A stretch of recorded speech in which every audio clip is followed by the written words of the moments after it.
Well, it looks like we are live. Hi, everyone. Hi, dear friends and followers. This is Anna Stepchenko, your real estate broker in the state of Florida and California. And of course, my all time contributor, uh, mortgage broker with Vanguard Mortgage, Yuri Baturenko, in the states of Florida and California. Hi, Yuri.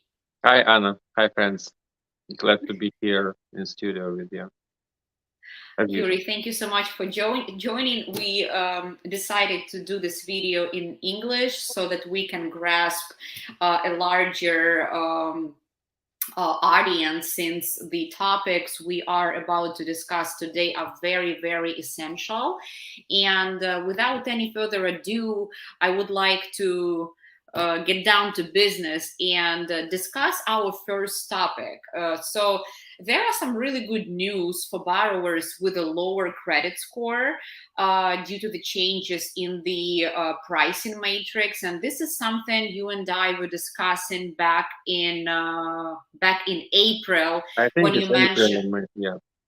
Yeah, when you Okay. mentioned that those borrowers with a lower credit score have way better chances of obtaining mortgage at a lower mortgage rate. Can you please elaborate on this? It's hard to say. Is it going to be lower or it's? All I can say that pricing metrics. If to look at it, I mean, I personally looked at it and I evaluated it. But relating to the pricing like itself, looking at numbers, I do not know if they're going to be getting better rates or not. But what matrix shows is that the difference, the spread between a low credit score and high credit score shrink, meaning that Mhm. borrowers with the lower credit score have option like will get better pricing on Fannie Mae and Freddie Mac products, and borrowers with a higher credit score will either get the same or slightly worse pricing. So the difference between high credit score pricing and low credit score pricing diminished, meaning that loans, probably loans for lower credit score became more affordable. About the same time, a little bit earlier, before, what happened is FHA reduced their pricing on the mortgage insurance, making their products more affordable. So we see some sort of competition in that way. But it is significant that this new pricing matrix got a lot of criticism, saying that lower credit score is getting benefit on the cost of the higher credit score. I wouldn't say that that's what happened. I would say that it's just um, mortgages for the people with a lower credit score have been made more affordable. That's And because how much affordable? Like in, do you have it's just any examples, any it's numbers? how to say, it's just adjustment in pricing. It's hard to compare because you don't have old pricing and new pricing, right? You just have Yeah. matrix that it will be priced differently. So how differently it's, I mean, it is in the matrix, but you cannot really say. But let's say that the borrower was getting with a low credit score was getting rate of 7%, right? Now with this new pricing matrix, it could have been like now it would be like 6.75. So that's how it is. Whereas the borrower with the super high credit score was getting 6.25, for example, and then now they're going to be getting like 6.259 or something, or to 6.26, like insignificantly higher. So that's what basically it is. And I would like to mention that, but to me, this is a good thing that they did, and it's not. Um, I'm not talking now about people that didn't pay their credit cards or have plenty of charge-offs or repossessions, or basically didn't care about their credit at Yeah. all. No, I'm talking about somebody who missed one payment, for example, and their credit score dropped like 100 points from 740 to 640, and I have seen it so many times. Now the pricing for that person right away would become very, very bad, and that they will be almost not able to afford mortgage. So now they removed, like that they adjusted that pricing. So even with the 640, people would be getting better pricing. So that's what it is. So these are pretty much, good incentives, especially in today's market with mortgage rates increasing, which makes a lot of people doubt whether they should obtain a mortgage now or wait for better times, which we don't know whether they will happen at all. So this, I would say, mitigations and incentives for those with a lower credit score give them more optimism, I would say, and just more Correct. um, It's just more help, hands-on. more assistance. Right. Now, affordability is the biggest issue. People are not being able, affordability is at its lowest, um, because people cannot afford. Prices gone up, rates gone up, everything is up, but the salary and wages are not that much up. So Yeah. affordability is the issue. Payment is high, DTI limits are the same, everything is the same. So it is really hard to afford to buy a home now. So this incentive, this pricing matrix, and like it does give incentive for those with a lower credit score, and does raise their affordability limits, which is good. So yeah, these are really good news, I would say, especially as we said for those with a lower credit score. And now I would like to switch to the topic of trigger leads. When you and I were getting ready for this live yesterday, you brought up this topic, and I find it very, very important to share with the audience. So, what are the trigger leads, and why is it so important to be aware of what they are for those who are about to file for a mortgage It, application? it is so important that even Congress now is thinking to target trigger leads and to forbid them. Basically, what it is, and I want to warn all people that are looking to purchase property, and it doesn't matter if I will be doing mortgage or any other mortgage specialist or bank or whatever it is. But please keep in mind, once somebody pulls your credit report, and it will show that it's for finance for the mortgage, like basically it's a mortgage institution that is looking at your credit. The next day or even the same day, you might get about 50 to 60 phone calls. Your phone will be That's ringing crazy. non-stop. Yes, because market is slowed down significantly, and there are a lot of players on the market, and then they're all hungry for mortgages, and that's how they do it. Okay, I'll explain how it happens. It's not that institution that you uh, try to obtain, like looking to obtain a mortgage through, they give your number to everybody else. No, that's not the case. Who does it? It is possible to purchase your number through one of the main bureaus, like either Experian, TransUnion, or Equifax. They actually sell your number to whoever wants to buy. And that's what these institutions do. They buy fresh leads. You know, that like they call trigger leads. Trigger, that means that somebody looked at your credit and created a trigger for them. You know that, hey, you're looking for mortgage, right? So they Yeah. buy that, and then they start harassing you with their products, which I personally find very. I don't like it. I never done it. I don't think it's a good business model. But anyway, that's what happens, and uh, people get very upset because they don't know what is happening and why all of a sudden they gave information to me, and then there are so many other institutions calling them. So now there is a way to prevent that, right? So before actually going and applying for a mortgage and letting somebody pull your credit, hard inquiry. Report your phone number to the government service. Do not call, and then you will enter your number there, and then that will stop this trigger leads call, because those institutions that call by trigger leads, they have to verify if you opted into do not call program or not. And if you did, then they have no any legal right to call it, and they are actually violating federal law, so they won't do it. And So that just will right. so just basically something for people to memorize is that if you are about to embark on a journey of getting a mortgage, make sure to put your name on the do not call list so that you are not Right. solicited by dozens of Right. different vendors trying to sell Right. you If their you don't services. if you don't know like what do not call list, like send me a message either in Facebook or give me a call, and I'll guide you where to find it and how to put your phone number in there. Yuri, thank you so much. This is actually very valuable because in this particular aspect, time is of the essence. So you really want to make sure to put your name on that do not call list before your credit score is pulled, other than after when it's Right. too late.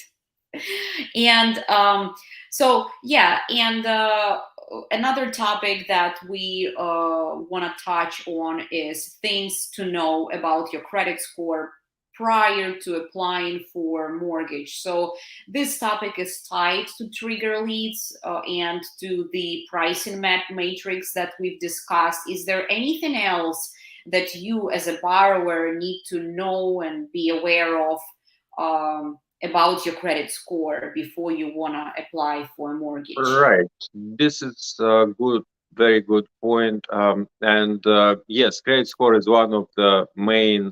There are like three things that influence rates and ability to get mortgage, and that is income, assets, and credit. So credit is one of the very important things. So to get better rate and to get like easier approval and get approved eligible findings by Fannie, it's better to have good credit, right? And now there are factors that affect it. So one of the most, how to say, controllable, the one that you can control prior to applying to mortgage is credit utilization. That means that out of all credit lines that you have, amount of credit that you use, right? Now, bureaus, the best way to keep it before applying to mortgage is below 30% on each credit line. So let's say that you have credit card that has $10,000 credit limit. So it's best not to exceed amount of credit on that card at 3,000, right? At any time before applying for mortgage, and on any other lines as well. Obviously, pay thorough attention on paying on time, not having any collections, and any of late payments. Now, if and I have seen it so many times where there is one late payment and it messes everything up. And now I want to tell clients that don't get discouraged applying for mortgage with one late payment because you're not going to get good rate or anything. It is fixable. A part Mhm. of the fact that you can take certain steps to remove it, and I can give a couple advices, but that is not on a live show. I mean, I can consult on a phone call how to do it. There are also options to do a rescore, right? So once we have your credit, right, and it does show that there is a late payment, it is possible to remove it from there for this specific mortgage that you already applied for, and it will bump up credit, and then we will be able to use new credit. The process is called credit rescore, and we can do it, and we can do it within the mortgage process. So um, again, if it's one-off thing that affects your credit, that is fixable. Okay, and then I can help with advice how to do it. If it's something that is major on with the credit report, then it is not possible to do. It won't be possible to do mortgage, and then I would need to seek for like credit counseling. But also, I would like to mention that credit counseling, these are, or like credit modification services, these are very dangerous people. And there are a number of cases, so be careful. If you find yourself in that situation, be very careful and study very thoroughly what you are going to be doing and how you're going to be doing it. Because what they do, especially credit modification services, they say, okay, forget about paying all your banks that you owe money. Pay us now, and then we're going to negotiate with the banks, and then we're going to drop down your balances, and we're going to remove all lates and all of that, and then so you don't have to worry about anything. Just pay us one fixed amount every month, and then we'll take care of all your credit lines, of all your lates, of everything. Everything is going to be removed. We're going to negotiate it. Be very careful, because they might not. You might pay them for 6 months, and then they won't do a single thing, and then you will encounter more and more late payments, and then it's going to create a whole mess. I personally know cases like that, and that is not a pleasant situation. So be very careful with the credit modification services. And actually, I remember that you and I had a deal a few years ago, and we had a very qualified borrower who was our client buying a property in Miami. However, his credit was not sufficient, I would say, for a mortgage, as well as to be approved by the condo association. And I remember that you managed to help him to do a rescore, and that was very, very impressive, because the entire process was done just in days. So in my own experience, I can say that this works. So I guess a lot of people, due to lack of information, they get discouraged. And for example, when they have a lower credit score, they automatically assume that they will not be qualified for a mortgage, and they get discouraged. So in my opinion, it's always good to consult with a mortgage broker, just to make sure that this is the correct answer to your question, because sometimes you might be pleasantly surprised. Right. So it's always good. Yes, it's always good to consult a professional. Do not make assumptions. Ask. It's the best way of finding out correct information. Yuri, thank you so much. So all of these points were very, very valuable. And towards the end of our life, I would like also to mention a few words about the Miami real estate market. So normally we talk about the residential segment. And today I would like to just mention a few interesting facts about industrial rents in the Tri-County, so in Miami-Dade, Broward, and Palm Beach. So according to the Real Deal, industrial rents continue to rise in South Florida, and they've been rising for for another consecutive quarter, and especially the warehouse rents. So in Miami-Dade and Broward counties, asking rents jumped by double digits year over year. The rise in rents is largely fueled by steady demand from industrial tenants that are keeping the vacancies below 3%, which is very, very impressive. So in the second quarter, in Miami-Dade County, the average asking rent hit $14.50 a square foot. And this is a 22% jump compared to the same period last year. So almost a quarter. According to the report. So the hottest area right now is the Miami International Airport and Doral areas. They remain to be the most expensive in the entire Miami-Dade County. Over there, landlords are asking for an average of $18 to even $20 a square foot. The vacancy rate narrowed down to 3.1%, comparing to 3.6% during the previous quarter. So we are seeing a 0.5, I guess, 0.05, I'm sorry, 0.05% increase. And one of the biggest customers right now are Amazon and FedEx, and they are really fueling the Miami-Dade net absorption of million square feet in the second quarter. So this is impressive, 2.2 million square feet only for Amazon and FedEx. And among some other notable tenants was Triton Logistics. They pre-signed an entire 192,000 square foot warehouse under construction in Hialeah's County Line Corporate Park. And also, I would like to bring up another big player. It's a joint venture between Butters Construction and Development and Greystar. And they scored its second tenant at the nearly completed Miami Midway Park in the Northwest Miami-Dade.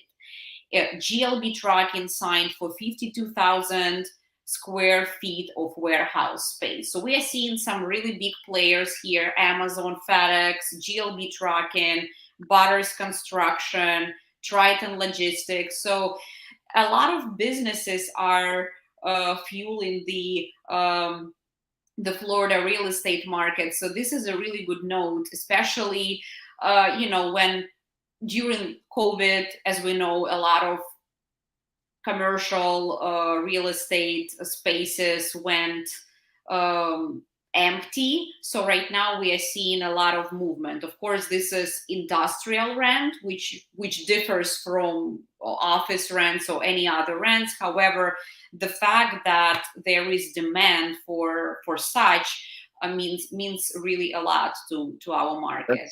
That's interesting how this being affected by local government.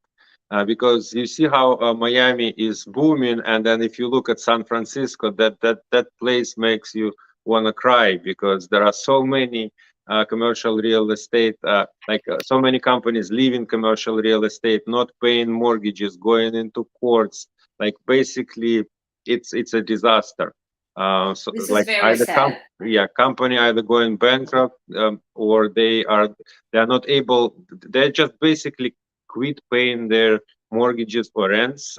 They break their leases, and then they vacate properties everywhere in downtown San Francisco. It's so sad. Yeah, very sad. And just yesterday, I shared an article with you that San Francisco office building owned by WeWork defaulted on a $240 million loan tied to 600 California Street. So there is a big article in this matter, and they had a lease until 2025, but it looks like the deal will be off the table. And we know that WeWork is a huge office sharing, co-working space industrial. Co-working space company. Right. They should be able to manage to resolve this, because again, they have offices everywhere else, so they will negotiate a deal at close. But it's sad for companies that are actually present only there and had headquarters there or were there, and then now they are forced, to close doors and leave because there are no workers. And they cannot operate there because of the local government. Yes, there is a huge contrast when you compare the situation in Miami or Fort Lauderdale and the San Francisco. Very unfortunate, because I happen to be in San Francisco a lot. It's a beautiful city. Beautiful city, but unfortunately what you see in the streets is very upsetting. But we will be hoping for of course for the best, and that the situation resolves towards better, and commercial tenants will start coming back eventually to enrich the city. Well, Yuri, I think it's been a very productive live. We've touched on so many valuable topics, and we topped it off with the industrial rent in Miami, which brought us a lot of positive news. So on that note, I think we are ready to finish. However, we will be back with more news for our dear audience. And of course, if you have any questions, please feel free to write them in the comments or direct messages to Yuri and I. Yuri, thank you so much for joining me today. Thank you, Anna.